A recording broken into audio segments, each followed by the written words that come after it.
The class of 2027 quarterback room is loaded. Let's talk about them from coast to coast right here on the Portal Podcast. Locked On presents The Portal, the daily podcast covering college football recruiting and everything NIL. Part of the Locked On Podcast Network. Your team every day. Portal Podcast, where you get your daily recruiting, NIL, and transfer portal scoop. I'm your host, Brian Smith, longtime college football recruiting analyst. Thank you for making the Portal Podcast your first listen each and every day right here on the nation's #1 sports podcasting network, Locked On. We are brought to you by our friends at Mazda, who puts the same drive into every detail, wins define the moment, putting in the work that defines you. Stay tuned for highlights in this week's Moving the Game Forward. There's more to a Mazda because there is more to you. We are going to be discussing how these quarterbacks have to finalize and pick one school out of dozens of offers, all the unofficial visits, phone calls, all the messages, all the DMs. It's a lot. I'm going to get to that a little later in the show. How do I evaluate kids? One of the reasons that I look at a player differently than somebody else that you might see right now is long-term potential. I'm also going to define that later in the show. Touchdowns to interceptions. I'm going to mention some stats from 4 or 5 guys that I've watched film of again today, and I'm going to just discuss why it's so important. Guys that think the game just as well as they can use their physical traits are the ones that are successful, and sometimes even more so. Quarterback is played above the shoulders more than any other position in sport. Touchdowns to interceptions. It really matters. And defining the top quarterbacks, I also want to be fair. If you take nothing else from this podcast, note the following. I'm not just ranking guys today, but I am going to discuss them from a category standpoint. Who fits where, type of offenses they're going to be better in. I'll mention some schools, some player comparisons to former quarterbacks or guys in the NFL, etc., because I want you to understand what I've seen on film. I'm not going to put up film here, but they don't want us using anybody that's got ads or anything in videos, so I'm not going to use Huddle or Quick Cut or anything. I'm just going to discuss what I've seen out of numerous top guys that I've had the pleasure of seeing for the class of 2027. And with that, I want to start off with a guy that I wasn't necessarily as familiar with until today. I just watched his film, and I want to talk about him. He's a kid out of the greater Chicagoland area, Jake Nawrot. I'm not sure if I'm pronouncing that right, but it's spelled Nawrot. He plays at John Hersey High School. 187 at 263, 71.1% last year, 3,078 yards. Check out the touchdown to interception ratio. This tells you that that Jake can really process. 41 touchdowns, only 2 picks. 41-2. I don't care what level you're playing. That's outstanding. If I remember correctly, this was his first year as the guy. If I'm wrong, so be it, but I'm pretty sure that it was. 6'3.5", I would guess by looking at him somewhere in that range, little under 200. He could add some weight, but he's got another year of high school. This is what I wrote down in my notes. Pocket passer with mobility to hurt defenses. He will make the first guy miss, and he'll go get you 3 to 5 yards, and he's pretty good in the red zone too. They'll run a few plays for him to tote the football. But most importantly, deadly accurate, keeps eyes downfield while under pressure, good balance before he throws the football, smooth delivery, great timing with sideline passes. You don't see a lot of schools really throw a lot of sideline passes, but they let Jake do it. Challenges the middle of the field. That's also unusual for the high school level. Patient and team-first style of play. Makes defenders miss, but could add a little speed. That's the one thing. If he was just a little faster, it would certainly help him. But this is kind of the new trend. Didn't used to be this way. When I would scout kids that were sophomores and juniors in high school, I'd go through their stat line. They'd throw for 2,000 yards because more teams ran the ball. And there would be a higher propensity for interceptions. 41-2. He's obviously being coached well. His receivers are catching the football. His running backs, his tight ends, all of that. But he's making the right decisions. There's a reason that the rankings are the way they are. And to that point, just for fun, I'm going to go ahead and put this up just so you all can see what they have. This is just on threes rankings for right now. Their top 7 guys. So take it for what it's worth. They got Will Mencl, number 1. I'll talk about him here in a minute. He's out of Arizona. They got Nawrot, number 2. Got Israel Abrams, another Chicago area kid, number 3. Keegan Croucher, a kid that's from the state of New York. They got Kavian Bryant, number 5, my favorite quarterback probably in this class. At number 5, Trae Taylor, another Chicago area kid who just moved, by the way. He's going to be in the greater Omaha area. He's committed to Nebraska. And Elijah Haven. These are just 7 of the players that they have. And if you look at these, and I've went through all their films and everything, there's a very consistent measurement. Again, touchdowns to interceptions matter. But you also look at something else that's important. 6'3", 6'4", 6'4", 6'4 and a half. Kavian Bryant is only 6'1", but he's one of the most electric guys you will ever see. He averages just under 30 points a game in basketball. Trae Taylor, he's another kid that's 6'3", 6'4". Elijah Haven was 6'4" last summer when I saw him at the Future 50 event. They're all bigger guys. Measurements matter, except for Kavian. And again, like, he could play wide receiver. He's that kind of freak. So there's still a standard with your measurables, how you are viewed by a lot of these different companies. And then there's a guy like Peyton Houston, who I'll talk about briefly here in a minute, that's 5'10", but has a rocket launcher. He's a kid from northern Louisiana. He's committed to LSU. That's a really unique project for Lane Kiffin to take on, but he had offers from numerous programs, and he was one of only 2 guys early on in this class at Notre Dame offered. They're real picky. So he commits to LSU. I think there's a lot to be looking at when you talk about this group in terms of upside, but the measurables are there and they don't turn the ball over. Those baselines are great starting points by all accounts. Now, who else do I like and why? My favorite guy that's what I consider to be a pocket passer with mobility, that hybrid. He's not a true dual threat, but he can run, is Trae Taylor. This is a young man that I've gotten to know. He's committed to Nebraska, plays for 24K, 7-on-7. I know Damon and those guys real well. And I like his delivery. He's got the size. He played against pretty good competition in Chicago, and he's going to play for a really good program in Nebraska next year. I think that he has the mental wherewithal to make all the throws. He's very competitive, but if there's nothing available, he will go run and get you some yards. He's got a nice spin move, probably needs to get down a little bit more. That won't work as well at the college level, but he has the ability to be an NFL guy. Here's what I said about Trae. And again, I've seen him play more. So my opinion of Trae is probably higher than it is of some other people, just because I've seen him so many times. I've seen his film and I've seen him live in multiple years. But excellent escapability, usually with the spin move, deft touch with the deep ball, balanced stance, consistent over-the-top throwing motion, plants his back foot and fires with confidence while not rushing his delivery, consistently finds a tight end or receiver over the middle. Again, guys that can throw to the middle of the field, that's really important. If you don't, that's a big chunk of the field you're not utilizing. Displays level 2 accuracy with velocity. What's that mean? He can get it over the linebacker in front of the safety. He knows the velocity to do it, so he doesn't overshoot his mark, or he will take something off of it if it's necessary. There's a guy wide open. Trae will do that. Don't overthrow that guy on a busted coverage. He's smart enough to do that. And he also shows advanced understanding of pre-snap reads. If there's a terrible matchup based on what the defense is showing, he's going to exploit it. He will also hit a back shoulder fade if there's really good coverage, and he'll make it to where his receiver has a shot, and it's almost impossible for the defender to get to it. Being picky, the one thing I said that he needs to do, just like a lot of different people at this level, he could speed up his delivery. I could probably put that on every quarterback just a little bit, and not just talking about where he's really trying to fit it in the window, just getting it out there, not just all the time, but every now and then you've got to really fire it. I get that. But if he does that more consistently on some of his shorter throws, et cetera, it would probably behoove him as well. But to me, he's conservatively a top 5 quarterback in this class. And again, everybody has their own opinions, but we'll get into that a little more. When we come back, I'm going to go over some more profiles, talk about some of the recruitments and who goes where and why in terms of what I think are fits. We're going to mix some of that in. But again, this next segment, we're going to talk a little bit about the touchdowns and interceptions, and I'm going to use some examples. I want you to think about the NFL guys. Who's been successful long-term? They don't turn the ball over. That is next, right here on the Portal Podcast. Today's show is brought to you by Mazda, moving the game forward. For those who show there is more to the score than what is on the screen. I have oftentimes rated quarterbacks in many different ways: mobility, intelligence, big playability, winning games in certain circumstances.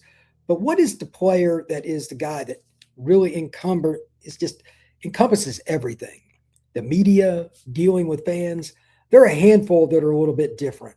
And I think that both Peyton Manning and Tom Brady fit that. They're guys that have done commentary on TV. They do commercials. They're guys that are happy to go on podcasts. They do a little bit of everything that helps promote the sport. And I think they go above and beyond for football. And I thank both of them for it. Moz is much the same way. And they remind us what it really takes to raise the bar. It's that extra work that gets it done, dialing in every detail, giving it that extra fire, that grit, and never quit.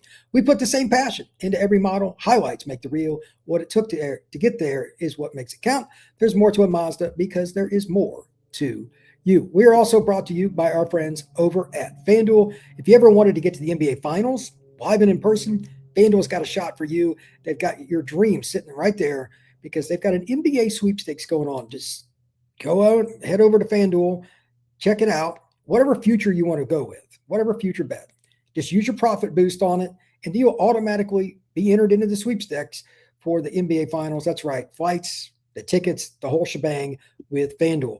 It doesn't matter what you want to bet on. It could be conference finals for the East, for the West, or the actual NBA championship. That is up to you. Visit FanDuel.com to get started and use your profit boost on any NBA future to get started.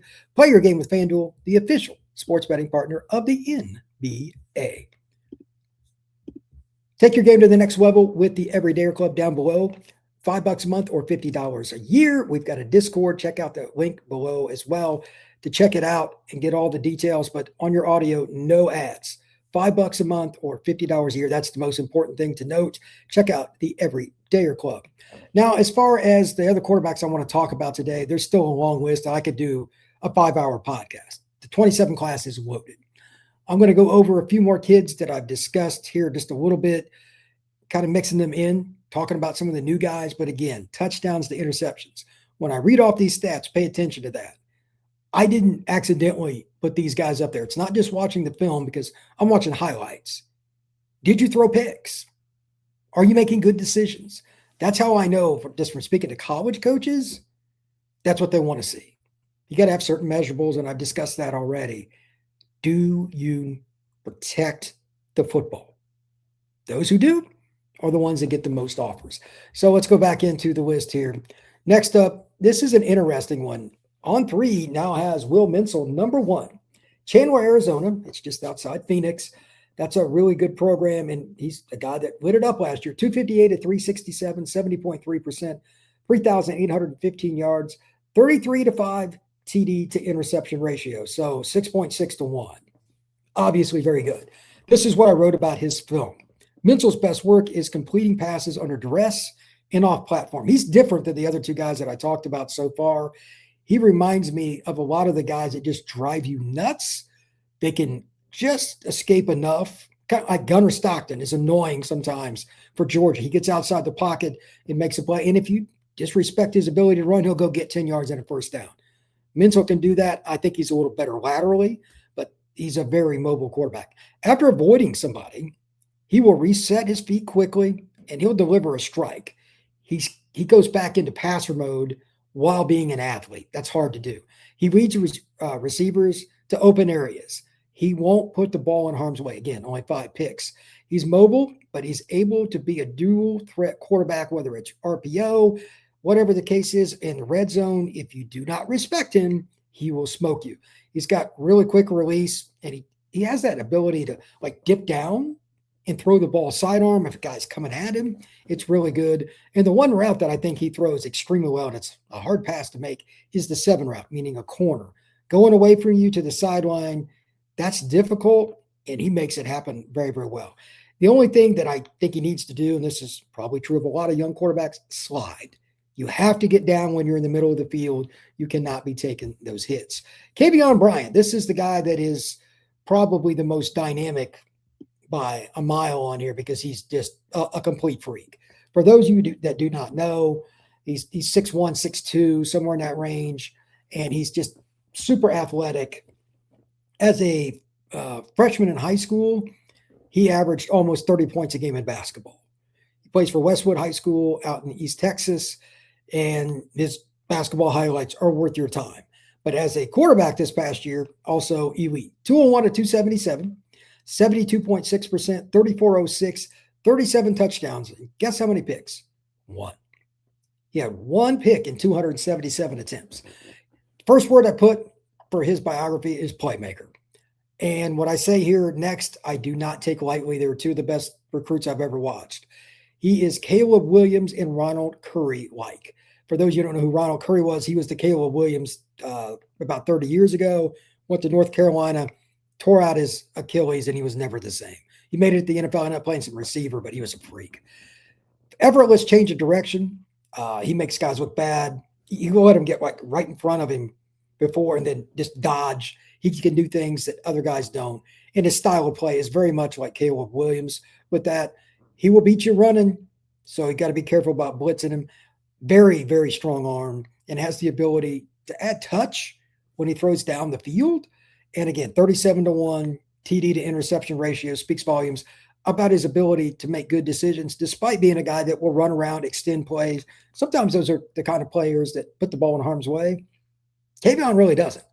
And he's very accurate outbreaking routes. So things, again, going away from the quarterback, that shows his arm strength, his footwork, his timing, and also working with his receivers. I think he's as good as it gets in the class, regardless of position. Probably the highest upside of anybody in the class. He is committed to Texas Tech, and I'm sure they paid a pretty penny, but I'm curious if he's going to play any basketball too, because he's really, really good.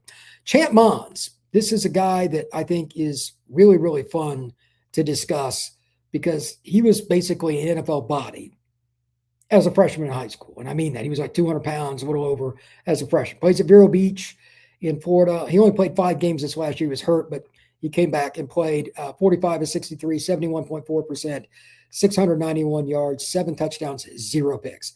He's a guy I saw at Rivals 5-star. I've seen him at Under Armour. I know Champ, really, really talented player. The thing that he does best is kill you with the vertical ball. Even if a guy's coming at him, his natural strength, and again, he looks like a defensive end or outside linebacker. He's put together. He can step into the throw and make it, but if he's not able to, he can still do it. His upper body strength is very abnormal. His ability in his abs and his obliques to power the ball, it's not normal for a kid at his age. Even some NFL guys would probably be like, wow, that's impressive for a high school kid. He has reclassed. He's really a 28 quarterback, but he's 6'2", 6'3", somewhere in that range, 220 to 230 range. He looks the part. He can change the velocity when needed. He does a really good job of like faking one direction and then throwing the screen to the other side. Good footwork. He has good timing. He will lead his receivers, even on a shallow crosser or something. He'll put it right where they can get it and continue running at full speed. All the attributes are there. Florida, Miami, Florida State, they're all after him, obviously. Schools up north, I know Ohio State really target him. Notre Dame's really after him. I don't know where he's going to go, but his upside's through the roof. And again, he's a reclass guy. I don't know what his expectation is to play early, but if he's going to go to any of those schools, I'd be curious what he thinks because it's going to be hard to play early at any of them, but that's okay. Maybe he needs to sit a year or so because he's a reclass, but the upside is just absolutely insane. Lastly, Israel Abrams. I watched his film the other day. Just want to make a couple more notes about him. He plays at Montini Catholic up in Chicago, another Illinois kid. Really mobile. He has a little bit of what Kavian Bryant does. Athletic. He's probably 6'3", 180, 185, something like that. He can make all the weird throws, throw over the top, and he's a guy that will run when you need him to. And Auburn is really after him. Florida State teams that use a mobile quarterback, but I think he's just as good throwing the football from the pocket. He's got some bounce in his step, and if you come at him, you better break down to make the tackle or he'll make you look bad, much like Kavian Bryant. And he's a guy that can throw the deep ball, or he's happy to go down the field. If you're going to play like a cover 3 shell, he'll take the 5 and 10-yard passes. Patience is important. Very, very much a guy that just on the fly will make something happen. But if you're going to make him be a system quarterback, he can do that too. I can see why everybody wants him. Like he's a very unique player. I'm curious to see where he ends up. I know his list will continue to grow, but Auburn, I think, is the favorite right now. We'll see where Israel Abrams ends up. When we come back, I want to talk a little bit about the predictions, and then I'll get into the chat and I'll discuss some of that. But why certain schools fit players better than others? This is going to be my opinion, and I'm pretty steadfast with it. That is next, right here on the Portal Podcast. Today's show is brought to you by Indeed. With workplace chaos, deadlines stacking up, and inboxes overflowing, that one position you have to fill is still sitting open, though. When the pressure's on and you need to get the right hire, this is a job for sponsored jobs. Indeed Sponsored Jobs helps you reach the people who actually fit what you're looking for, the skills, experience, and location, so you're not just hoping the right candidate stumbles across your job post. And here's the best part that kind of explains it all. In the minute I'm going to speak with you, 27 hires will be made worldwide by Indeed. So if you're hiring, spend less time searching, more time going to get the stuff done you need at the office. That is for Indeed Sponsored Jobs. That will help you get to where you need to go. Spend less time searching and getting the actual interviews done while you're working. And as a extra bonus, $75 job credit will be sponsored to you from Indeed with Indeed Sponsored Jobs. Just head over to Indeed.com/podcast. Again, Indeed.com/podcast. Need to hire? This is a job for Indeed Sponsored Jobs. Finding the right fit. This is one of the hardest things to do because the most important part of a quarterback's evaluation cannot be done. Now you're probably saying, what do you mean? It's me going and watching kids play and speaking with them. That's great. Gives me an idea. But the most important calculation is something I will do maybe 5 times in my life. That's go sit in the room with these kids as they learn at the high school and college level. Well, we're evaluating them before they go to college. Can you read the board? Can you explain what's happening in real time? Can you adjust and then apply it while somebody's trying to run over you that weighs 295 pounds and he's 6'5" with long arms? That is why quarterback is so hard. It's about the above the shoulders. I mentioned that earlier. I even talked about it briefly, talking about it during the ad earlier with Peyton Manning and with Tom Brady.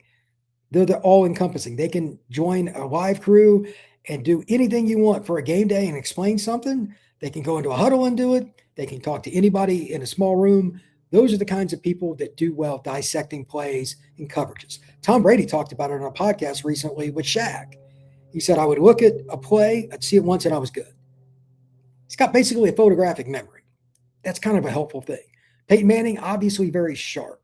Those are the players that are going to get it done, but are you going to put in the work to do it? Just because you have that ability doesn't mean you will. So picking a school, you got to pick one that's going to have an offense that fits you, and here's what I mean.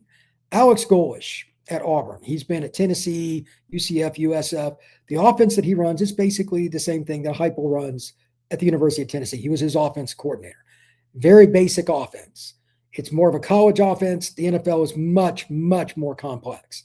Quicker to learn, but not necessarily one that's going to push one forward to make it to the NFL, at least theoretically. But as a college, you can come in and hit the ground running, which I expect Auburn to do with Byron Brown. However, right down the road, one of their biggest rivals, the University of Georgia, Coach Bobo and that group, they run a pro-style offense. It is not friendly. Are you a guy that wants to take the time to learn that? Some kids don't want to wait. Some would rather try to make it to the NFL than learn, whatever the case may be. Not that you wouldn't learn something in some other schemes, but they're really going to challenge you with post-snap reads. And that's what that whole situation is with chalkboard. If you're not ready to do that as a freshman, you're normal. If you're not ready as a sophomore, you're still par for the course. It's usually 3rd, 4th, and 5th year players that can do it. Anybody before that, that's advanced metrics, and that's why guys like Peyton Manning, who was a starter as a freshman at Tennessee way back when, are the exception, not the rule. To that end, what about fits? Let's use Champ Monds for a second. 6'3", give or take, 220 to 230 pounds. He's got some mobility. He's one of the rare guys that can play in about any offense. You could stick him in Oregon's offense. They like to take shots after running screens and power football. No problem. You want to run more RPO? Could he run Rich Rod's offense at West Virginia? Absolutely. Could he run Notre Dame's or Ohio State's? Yes. He has the arm strength to throw those deep outs, to throw a lot of deep passes, 100%.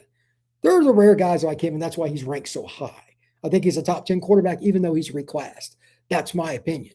But there's also a guy like Mencl, who I'm not quite as high on as on 3. I don't think he's the number 1 quarterback, but he could fit into a lot of different schemes. Like, he would be great. Absolutely great in the offense that Alex Golesh has at Auburn. Could he go and run something complex, kind of like Jimbo's offense or Coach Bobo's offense? Sure. But he's great off platform. Guys that move, run around, like Arizona State's offense, he would be really good. That's a possibility. He's projected to end up at Oregon, so maybe that's where he'll go, but I think he could go a lot of places. So when you watch a kid, take your glasses off for whatever school you root for, ask yourself, does this fit what the school I root for does? If you're going to run a complex offense, the gunslinger throwing her all over the place, may not be the guy. He may have to wait. And how many kids really wait in today's world without transferring? That's something to think about. Now let me jump into the chat a little bit here. Hope everybody's doing well on this Tuesday, by the way. What we got going on here? Salty, do you think interceptions should be counted in a separate category if the receiver mishandles the ball and it is subsequently intercepted? I tell you what, that's a really good point. It's easy to bring up. The people that are at the game, even if it's just in a post on social media, should always say, so-and-so threw this, this, and this. He had an interception, but it went through the three receivers. Make it known at least. And then at the end of the year, the guys that cover a team, whether it's South Carolina, Notre Dame, Texas Tech, doesn't matter. How many of those picks, let's say they have 8, 4 of them were justified. 4 of them were not. I remember when Clausen was at Notre Dame his last year, he was 28-4. Only 1 of his picks were justified. 3 were off the hands of receivers. So that's a great example. Salty again. How excited were you with the U.S. men's hockey team victory against Canada for the gold? I'm not a huge hockey guy, but we never win. I don't think we won since that time. I mean, like it's been in the 80s. So that's awesome. The guy that won had the game-winning shot was really good in media too. So I think it's awesome. And hockey is one of those sports we've always been good at, but Canada and some of the teams over there in the East, like that's a whole nother level of importance. So our best athletes aren't always playing it. Katie, touchdowns to interceptions. I know it's NFL, but Matthew Stafford had 46 touchdowns to 8 picks, and that's in combination with a ton of yards. Quarterback recruits should be watching Matthew Stafford tape. For those that don't remember, he was from South Lake Carroll, the famous program in the Dallas area. They've sent 7 guys in the NFL at quarterback. It's insane. So that's a good starting point. And to that end, he was the number 1 recruit in the nation come out. He had a cannon for an arm. Salty, the transition for a quarterback from high school to college can be treacherous, 100%. The biggest issue seems to be difficulty reading college defenses. What do coaches do to evaluate quarterbacks on this? I'll just give you one example. I'm not going to name the player, but it's a scenario where when you visit, one of the reasons they want you to come throw for them is they want you to also meet with them and speak about the offense. Are you comfortable with this? Sometimes they'll put them on the board. Some schools do and some don't. But the ones that do, I think, are smart.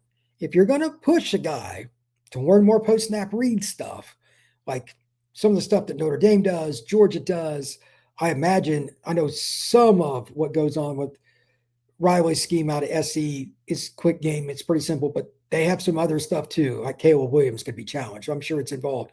You just got to fit. It's the same thing on their end. It is the parent and the player. Like, where is my kid going to fit? Is it Oregon? Is it Utah? Is it Michigan State? Whatever it is, you have to fit. So you got to ask the kids about things that are difficult in your offense. Are you comfortable with trying this? Here's what it is. Tell me what you think. If you don't, I think it's a disservice to yourself and everybody else in the process. Why would you not do that? Salty, how predictive is a quarterback success in 7-on-7? How well does it translate to similar success in full pads during a college game? It depends. Blondie, quarterback for Jacksonville. He was a terrible 7-on-7 quarterback from what one person told me. Okay, that's obviously not predictive of his college success. He won a national title as a freshman in 2018 at Clemson. But there are other guys that are just absolutely awesome at it, and they do well too. So I'm not sure. Like, Dante Moore was really good at it. Dante Moore's a really good college quarterback. I watched that from 5 feet away.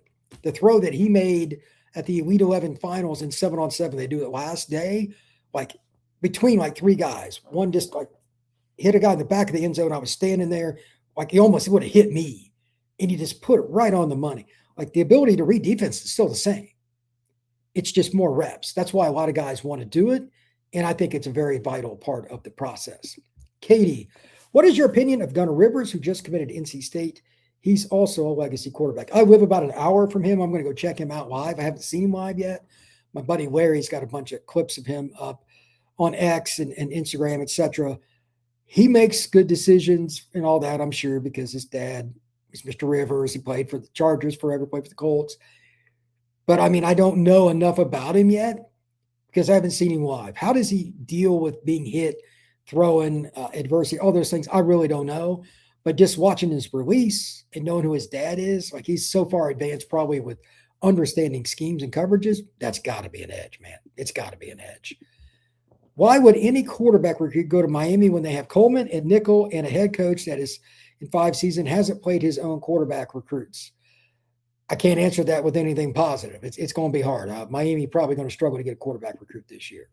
Katie, quarterback recruits should consider schools who tend to develop their own. At those places, you at least get to compete for a job as opposed to putting in the work and getting jumped by a portal quarterback. I think that's a big consideration. I've had some guys that are recruits speak about this, not just a quarterback, but other positions too. That's something they look at. And it's something that is monitored very easily. You can look up where a team signed the most. If they get a bunch of portal guys at O-line or quarterback or whatever, that matters. Pre-foreclosure mobile. What's your assessment on Jamison Roberts, Alabama's #1 quarterback, according to Rivals? I just saw him this past weekend. Jamison is a really good kid. His dad's a great guy.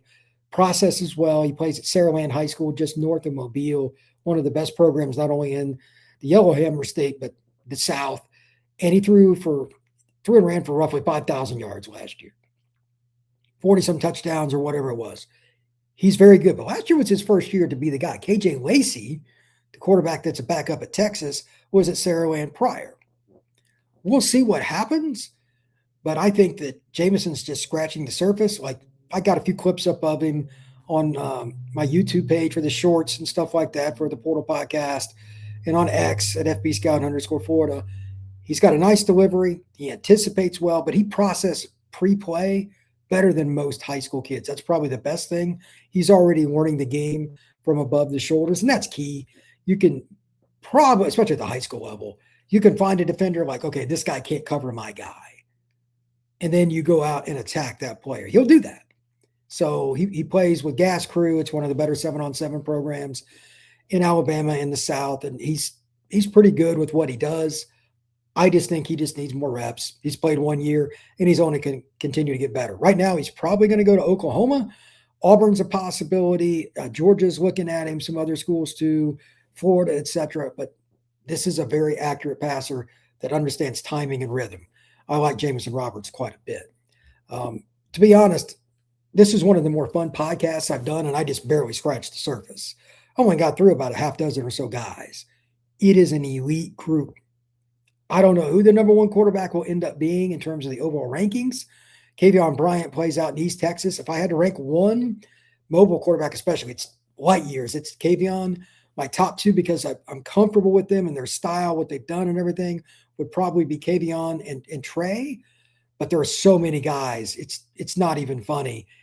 It is a different world than what it used to be. That touchdown-to-interception ratio I kept bringing up, it's important, but I'm seeing more and more guys that are coached at a younger age to play quarterback, and they don't make as many errors. It's awesome. So I think there's always going to be the opportunity for more players to keep coming along. Like the number 20 quarterback in 2027 would be like the number 4 quarterback 20 years ago. Their advancement and their opportunity to play earlier because how they're coached, how well they adapt at an early age really, really matters. What we got here? Burning Coders. The best quarterback in 27 will be the one that signs with Notre Dame. The Irish are on a different level developing quarterbacks now. I don't know if that's true because I don't know who they're going to get. They're after Mencl and several other guys. I know they're after Champ Monds. I don't know who they're going to sign. There's a ton of good players. The Davin Davidson's another kid they're after.